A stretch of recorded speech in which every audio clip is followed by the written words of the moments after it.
അവർ ആസ്വദിച്ച് പാടിക്കൊണ്ടിരുന്ന പാട്ട് കേൾക്കുമ്പത്തിന് തുള്ളിക്കളിച്ചുകൊണ്ടിരിക്കുന്ന ചില പാട്ടുകളൊക്കെ ഉണ്ട്. കട്ടച്ചോര കൊണ്ട് ജ്യൂസ് അടിച്ച് സോഡാ സർബത്ത്. ഇതെന്ത് ആദർശമാണ് ഒരു കുട്ടിക്ക് പഠിപ്പിക്കുന്നത്? കട്ടച്ചോര കൊണ്ട് ജ്യൂസ് അടിക്കുക, സോഡാ സർബത്തും കൂട്ടിയടിക്കുക. പേനക്കത്തി കൊണ്ട് നിന്റെ കൂട്ടുകാരന്റെ നെഞ്ചത്തും വയറത്തും ഹരിശ്രീ കുത്ത്. അടുത്ത വരി അതാണ് ആ പാട്ടിന്റെ. ഇത് തുള്ളിക്കളിച്ചു പാടി കേരളത്തിലെ യുവത്വം. ഈ ആവേശത്തിൽ അവരുടെ ഉള്ളിലേക്ക് മയക്കുമരുന്ന് കൂടെ ചെല്ലുമ്പോ പിന്നെ കുത്തണം എന്നതിൽ അവർക്കൊരു തർക്കമില്ലാതെ വരും. തന്നെ ആരും നിയന്ത്രിക്കാൻ പാടില്ലെന്ന തീരുമാനത്തിലേക്ക് നമ്മുടെ കുട്ടികളെ എത്തിക്കാൻ വ്യാപകമായ ശ്രമങ്ങൾ നടന്നുകൊണ്ടിരിക്കുന്നു. അതിന്റെ ഭാഗമാണ് വാപ്പനെ കേൾക്കാത്ത മക്കൾ വരുന്നത്. അതിൻ്റെയൊക്കെ ഭാഗമാണ് മയക്കുമരുന്നിലും സിന്തറ്റിക് രാസമയക്കുകളിലും നമ്മുടെ യുവതലമുറ ആകൃഷ്ടരായിക്കൊണ്ടിരിക്കുന്നത്. ജനുവരി മാസത്തിൽ മാത്രം മയക്കുമരുന്നിന്റെ അഡിക്റ്റായ ആളുകൾ നടത്തിയ കൊലപാതകത്തിന്റെ എണ്ണം 7 ഈ കൊച്ചു കേരളത്തിൽ. 7. അതിൽ ഉമ്മയെ നിഷ്ഠൂരമായി അറുത്ത ആഷിക്കുണ്ട്, അപ്പനെ ചവിട്ടിക്കൊന്നവനുണ്ട്. ഏറ്റവും ലാസ്റ്റ് മിനിഞ്ഞാന്ന് വൃദ്ധരായ മാതാപിതാക്കളെ വീടിനകത്ത് വെച്ച് പുറത്തേക്ക് ലോക്ക് ചെയ്ത് വീടിന് തീ കൊളുത്തി ദാരുണമാം വിധം മാതാവിനെയും പിതാവിനെയും കൊന്നുകളഞ്ഞവരുണ്ട്. എന്തുകൊണ്ടാണ് നമ്മളല്ലാത്ത വിധത്തിലേക്ക് നമ്മൾ മാറിക്കൊണ്ടിരിക്കുന്നത്? നമ്മുടെ മക്കൾക്ക് എന്തുകൊണ്ട് സ്ഥലകാല ബോധം നഷ്ടപ്പെടുന്നു? ചിലർ സംഭവമൊന്നുമല്ലല്ലോ കേൾക്കുന്ന വാർത്തകൾ.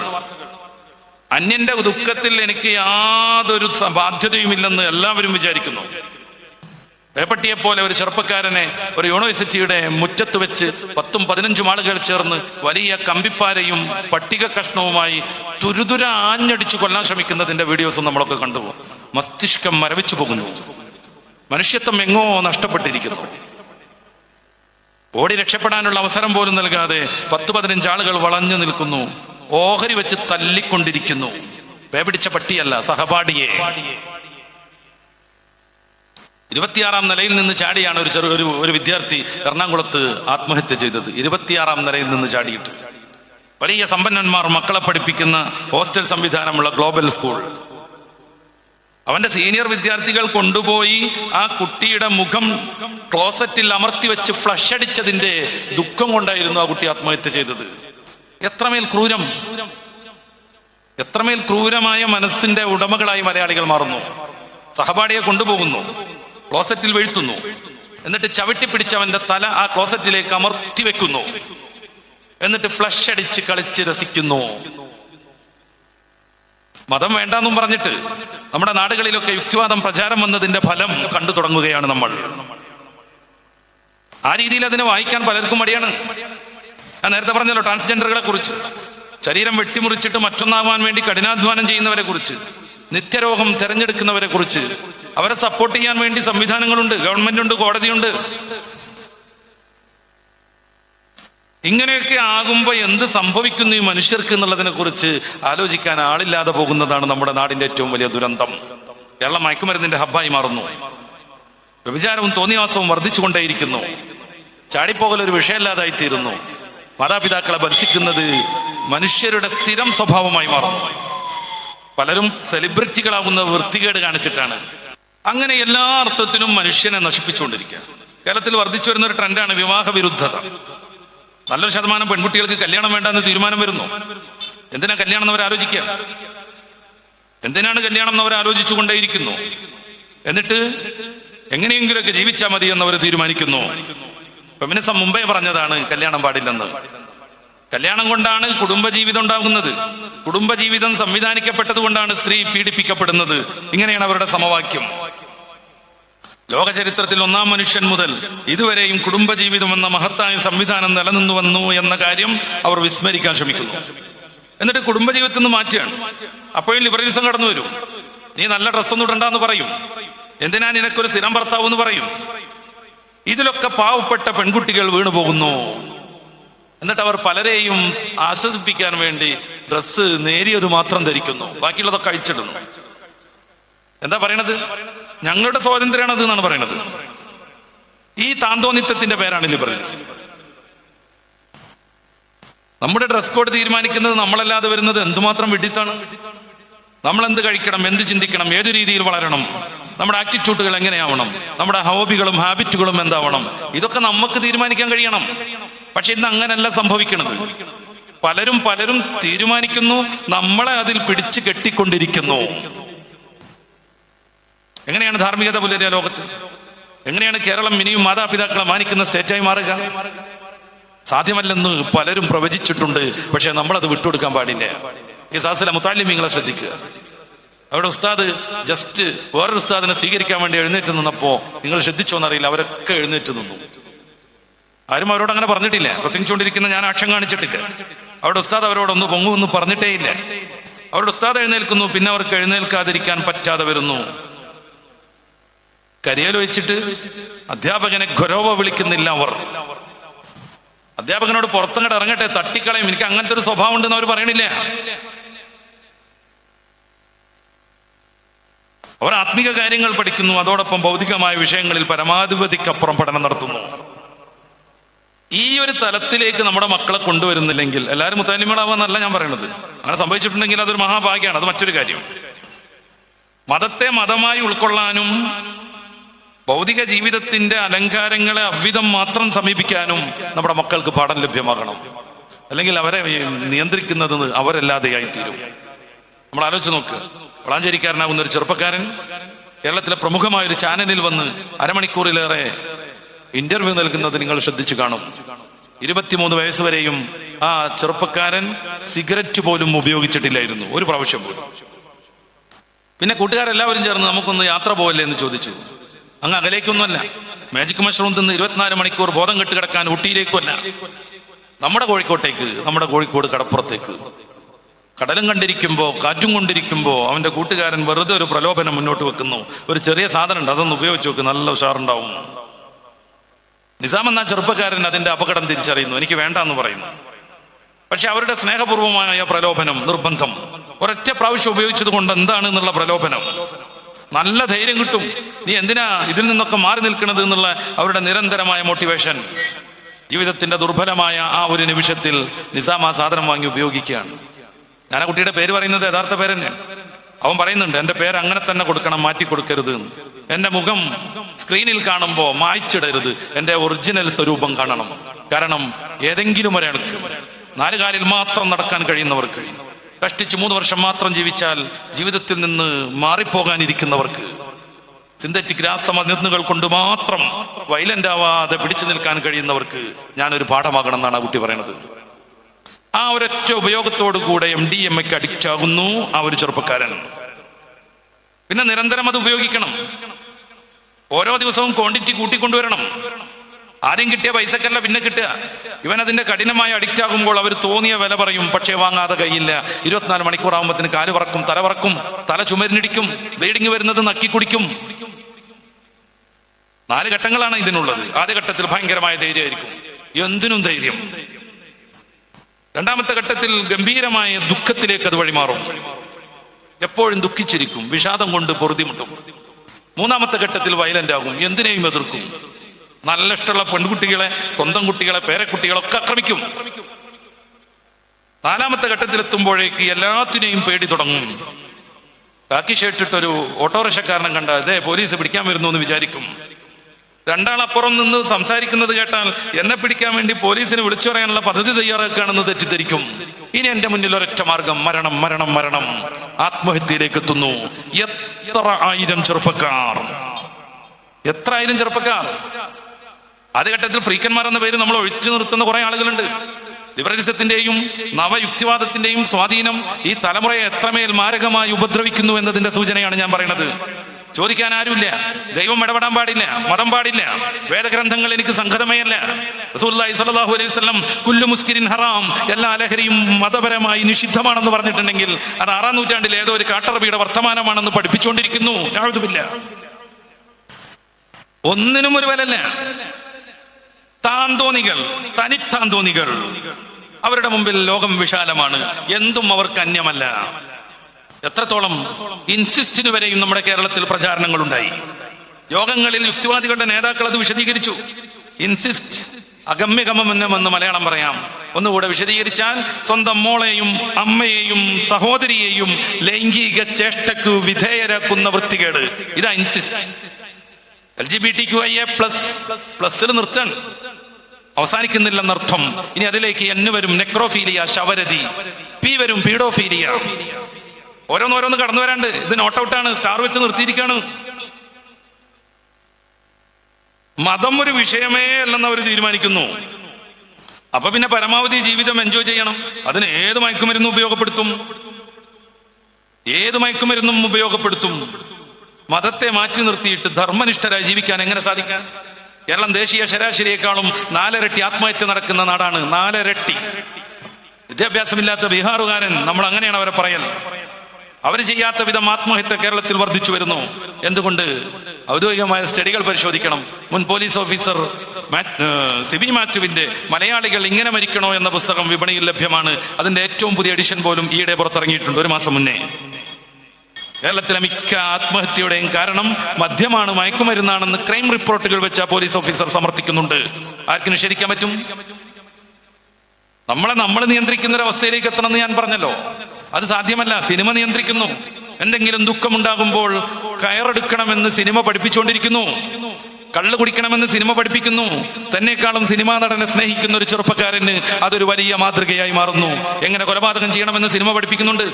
ഈ വർഷം 1-ാം തീയതി, ജനുവരി 1-ാം തീയതി ഈ ന്യൂ ഇയർ ആഘോഷിച്ചുകൊണ്ടിരിക്കുമ്പോ ചെറിയ 2 പെൺകുട്ടികളുമായി 14കാരനും 16കാരുമാകുന്ന 2 ആളുകൾ ഇരുട്ടിന്റെ മറവിൽ ഒരു പൊന്തയുടെ സൈഡിലേക്ക് പോകുമ്പോൾ സ്വാഭാവികമായ രീതിയിൽ ഒരു ചെറുപ്പക്കാരൻ എങ്ങോട്ട് അവരെ കൊണ്ടുപോകുന്നു എന്ന് ചോദിക്കുന്നുണ്ട്. അവരുത്തരം പറഞ്ഞത് നാക്കുകൊണ്ടല്ലായിരുന്നു, കത്തികൊണ്ട്. ആ ചെറുപ്പക്കാരന്റെ നെഞ്ചിൽ മാത്രം 17 ആഴമേറിയ മുറിവുകളുണ്ടായി. അദ്ദേഹം പടഞ്ഞു മരിച്ചു. ഈ പെൺകുട്ടികളുമായി പൊന്തക്കാട്ടിലേക്ക് ഇരുട്ടത്ത് എന്തിനു പോകുന്നു എന്ന് ചോദിച്ച കാരണം കൊണ്ട്. ഇത്രമേൽ വയലന്റ് ആവാൻ ഒരു 14കാരന് എങ്ങനെ സാധിക്കുന്നു? പത്രമാധ്യമങ്ങളിൽ നമ്മൾ വായിച്ചു കാണും. അതിന്റെ പിറ്റേ ദിവസം അപ്പൊ ഓടിക്കൊണ്ടിരിക്കുന്ന ഒരു സിനിമയിൽ ഇങ്ങനത്തെ ഒരു പ്രചോദനാത്മകമായ രംഗമുണ്ടത്രേ. ഈ മുത്തലിങ്ങൾക്ക് അങ്ങനെ അറിയില്ല. അതല്ലാതെ ഭൗതികമായി പഠനം നടത്തുന്ന നിരവധിയാകുന്ന കുട്ടികൾ, അവർ ആസ്വദിച്ച് പാടിക്കൊണ്ടിരുന്ന, പാട്ട് കേൾക്കുമ്പത്തിന് തുള്ളിക്കളിച്ചുകൊണ്ടിരിക്കുന്ന ചില പാട്ടുകളൊക്കെ ഉണ്ട്. കട്ടച്ചോര കൊണ്ട് ജ്യൂസ് അടിച്ച് സോഡാ സർബത്ത്. ഇതെന്ത് ആദർശമാണ് ഒരു കുട്ടിക്ക് പഠിപ്പിക്കുന്നത്? കട്ടച്ചോര കൊണ്ട് ജ്യൂസ് അടിക്കുക, സോഡാ സർബത്തും കൂട്ടിയടിക്കുക. പേനക്കത്തി കൊണ്ട് നിന്റെ കൂട്ടുകാരന്റെ നെഞ്ചത്തും വയറത്തും ഹരിശ്രീ കുത്ത്. അടുത്ത വരി അതാണ് ആ പാട്ടിന്റെ. ഇത് തുള്ളിക്കളിച്ചു പാടി കേരളത്തിലെ യുവത്വം. ഈ ആവേശത്തിൽ അവരുടെ ഉള്ളിലേക്ക് മയക്കുമരുന്ന് കൂടെ ചെല്ലുമ്പോ പിന്നെ കുത്തണം എന്നതിൽ അവർക്കൊരു തർക്കമില്ലാതെ വരും. കേരളത്തിലെ ഏറ്റവും കൂടുതൽ ആത്മഹത്യ അങ്ങനെ നടക്കുന്നു, മദ്യം, മയക്കുമരുന്ന്. ഈ പുസ്തകത്തിൽ ഒരു ചെറിയ ഹെഡിങ് ഉണ്ട്. മലപ്പുറം ജില്ലയെ കുറിച്ച് അദ്ദേഹം പറയുന്നത് കുറെയൊക്കെ മതം പാലിക്കുന്നത് കൊണ്ട് ആത്മഹത്യ വളരെ കുറവാണെന്നാണ്. കുറെയൊക്കെ മതം പാലിക്കുന്നത് കൊണ്ട് മലപ്പുറം ജില്ലയിൽ ആത്മഹത്യ കുറവാണ് എന്നതിനെ കുറിച്ച് ആ പുസ്തകത്തിൽ വിശദീകരിക്കുന്ന ഭാഗത്തിന് അദ്ദേഹം നൽകുന്ന ടൈറ്റിൽ, ഹെഡിങ്, മതം മനുഷ്യനെ മയക്കുന്ന കറുപ്പല്ല എന്നാണ്. നമ്മൾ പണ്ടേ കേട്ടൊരു ക്ലീശ ഉണ്ടല്ലോ, മതം മനുഷ്യനെ മയക്കുന്ന കറുപ്പാണ്. ഇദ്ദേഹം സിബി മാത്യു കൊടുക്കുന്ന ഹെഡിങ് മതം മനുഷ്യനെ മയക്കുന്ന കറുപ്പല്ല എന്നാണ്. വേൾഡ് ഇൻഡെക്സിൽ, ഹാപ്പിനെസ് ഇൻഡെക്സിൽ മുന്നിൽ നിൽക്കുന്ന സ്വീഡൻ പരിശോധിക്കുക, ഡെൻമാർക്ക് പരിശോധിക്കുക, നോർവേ പരിശോധിക്കുക, ദൈവമില്ലാത്തവരുടെ മാതൃകാ യോഗ്യമായ നാടുകൾ പരിശോധിക്കുക. ലോകാടിസ്ഥാനത്തിൽ ഏറ്റവും കൂടുതൽ ആത്മഹത്യ അവിടെയാണുള്ളത്. ഹാപ്പിനെസ് ഇൻഡെക്സിൽ മുന്നിലാണ്. പക്ഷേ ഏറ്റവും കൂടുതൽ ആത്മഹത്യ നടക്കുന്നു, ലോകത്തെ ഏറ്റവും കുറഞ്ഞ ആത്മഹത്യയുള്ളത് മുസ്ലിം ഇസ്ലാമിക രാജ്യങ്ങളിലാണ്. ഏറ്റവും കൂടുതൽ സമാധാനത്തോടുകൂടെ, ആശങ്കയില്ലാതെ, മനസ്സന്തോഷത്തോടുകൂടെ സ്ത്രീകൾക്ക് ജീവിക്കാൻ പറ്റുന്ന രാജ്യം, നാട് എന്ന വിധത്തിൽ തുടർച്ചയായ വർഷങ്ങളിൽ മുന്നിൽ നിൽക്കുന്നത് മദീനത്തുർ റസൂൽ സല്ലല്ലാഹു അലൈഹി വസല്ലം മുത്തറസൂലിന്റെ നാടാകുന്ന പുണ്യമദീനയാണ്. പെണ്ണുങ്ങൾ വരാത്തോണ്ടല്ല, ഡെയിലി 10-20 ലക്ഷം സ്ത്രീകൾ അവിടെ എത്തുന്നുണ്ട്. അല്ലാഹുവിന്റെ റസൂൽ മുമ്പേ പറഞ്ഞൊരു വാക്യം, യമനിന്റെ തലസ്ഥാനമാകുന്ന സൻആ മുതൽ മദീന വരെ ഒരു സ്ത്രീക്ക് ഒറ്റയ്ക്ക് ഹിംസ്രജന്തുക്കളെ മാത്രം ഭയന്ന് സഞ്ചരിക്കാനാകുന്ന ഘട്ടം വരുമ്പോഴാണ് എന്റെ ഈ മഹാവിപ്ലവം പൂർണ്ണമാകുന്നത്. മതം എവിടെയാണ് പ്രശ്നം സൃഷ്ടിച്ചത്? നമ്മൾ ആലോചിച്ചു. ഇവരിവിധം ജനങ്ങളെ പ്രോത്സാഹിപ്പിച്ചപ്പോൾ എല്ലാവരും മയക്കുമരുന്നിന്റെ അഡിക്റ്റുകളാകുകയാണ്. നമ്മുടെയൊക്കെ നാടുകളിൽ, നാട്ടുംപുറങ്ങളിലെ ചെറിയ ചെറിയ സ്കൂളിൽ പോലും ഇത് സുലഭമായി ലഭ്യമാണ്. പെൺകുട്ടികളൊക്കെ അവരുടെ സ്വകാര്യ ഭാഗങ്ങളിൽ ബ്ലേഡ് കൊണ്ട് മുറിവുണ്ടാക്കി അതിൽ സ്റ്റിക്കർ ഒട്ടിച്ച് മയക്കുമരുന്ന് ആസ്വദിക്കുന്നു. പലരും നാക്കിന്റെ അടിയിലും ഈ കവിളിന്റെ ഉള്ളിലൊക്കെ സ്റ്റിക്കർ പതിച്ച്, മുറിവുണ്ടാക്കി സ്റ്റിക്കർ പതിച്ച് മയക്കുമരുന്ന് ആസ്വദിച്ചുകൊണ്ടിരിക്കുന്നു. അതിലധികം കൃത്രിമമായ പല പല രീതികളിൽ കുട്ടികളെല്ലാം ഇത് ആസ്വദിച്ചുകൊണ്ടിരിക്കുന്നു. നിസാമു പറയുന്നുണ്ട് കൂട്ടുകാരെ ശ്രദ്ധിക്കാൻ.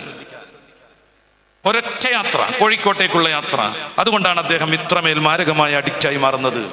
പിന്നീട് അവൻ വിൽപ്പനക്കാരനായി. സ്വാഭാവികം മാത്രം, ഇത് കിട്ടാൻ വലിയ പൈസ കൊടുക്കണം. അപ്പൊ വിൽപ്പനക്കാരനായി മാറും. അദ്ദേഹം കുറച്ചുകൂടെ പറയുന്നുണ്ട്, എന്നിൽ നിന്ന് മയക്കുമരുന്ന് MDMA വാങ്ങി ഉപയോഗിക്കുന്നതിൽ ഡോക്ടർമാരുണ്ട്. ദമ്പതികളുണ്ട്, സ്ത്രീയും പുരുഷനും ഒന്നിച്ചു വന്ന് മേടിച്ചുകൊണ്ട് പോകുന്നുണ്ട്. സ്ഥിരമായി എന്നിൽ നിന്ന് മയക്കുമരുന്ന് വാങ്ങിക്കുന്ന ഒരാൾ, ഒരു ചെറുപ്പക്കാരി സ്ത്രീയുമായി ഒരു ദിവസം വന്നു. സ്വാഭാവികമായ രീതിയിൽ ഞാൻ അന്വേഷിച്ചു, ഇത് ഭാര്യയാണോ എന്ന്. ആഗതം പറഞ്ഞു, അല്ല, അതെന്റെ പെങ്ങളാണ്. ആങ്ങളെയും പെങ്ങളും ചേർന്ന് മയക്കുമരുന്ന് ഒന്നിച്ചു വാങ്ങി ഒന്നിച്ചുപയോഗിക്കുന്ന കേരളം. എല്ലാവരും കൂടെ സ്വതന്ത്രരാക്കാൻ ശ്രമിച്ചതിന്റെ അനുബന്ധമാണിത്. ഒരു നിയന്ത്രണവും വേണ്ട, അടിച്ചു പൊളിച്ച് ജീവിച്ചോളൂ എന്ന് ആശീർവദിച്ചു വിട്ടതിന്റെ ഏറ്റവും പ്രധാനപ്പെട്ട ദുരന്തം. ഇനി എന്തൊക്കെ വരാനിരിക്കുന്നു? യൂറോപ്പിൽ നിന്ന് കഴിയൊഴിഞ്ഞുകൊണ്ടിരിക്കുകയാണ് ഈ ട്രാൻസ്ജെൻഡർ പരിപാടിയൊക്കെ. ട്രംപ് നിരോധിച്ചു. ഒരു വർഷം മുന്നേ പുടിൻ റഷ്യയിൽ നിരോധിച്ചു. അതിന്റെ മുന്നേ പല രാജ്യങ്ങളും, ഏകദേശം 69 രാജ്യങ്ങളിൽ ഈ സാധനമൊക്കെ നിരോധിച്ചിട്ടുണ്ട്. പക്ഷെ നമ്മുടെ കേരളത്തിൽ ഇപ്പൊ അതിന് വലിയ മാർക്കറ്റാണ്. Government fund അനുവദിച്ചുകൊണ്ടിരിക്കുകയാണ്. 86 ലക്ഷത്തിൽ ചില്ലാനമാണ് കഴിഞ്ഞ വർഷം ഈ ട്രാൻസ്ജെൻഡർമാർക്കുള്ള സഹായമായി അനുവദിച്ചു കൊടുക്കുന്നത്. ഇതെന്തിനാണ്?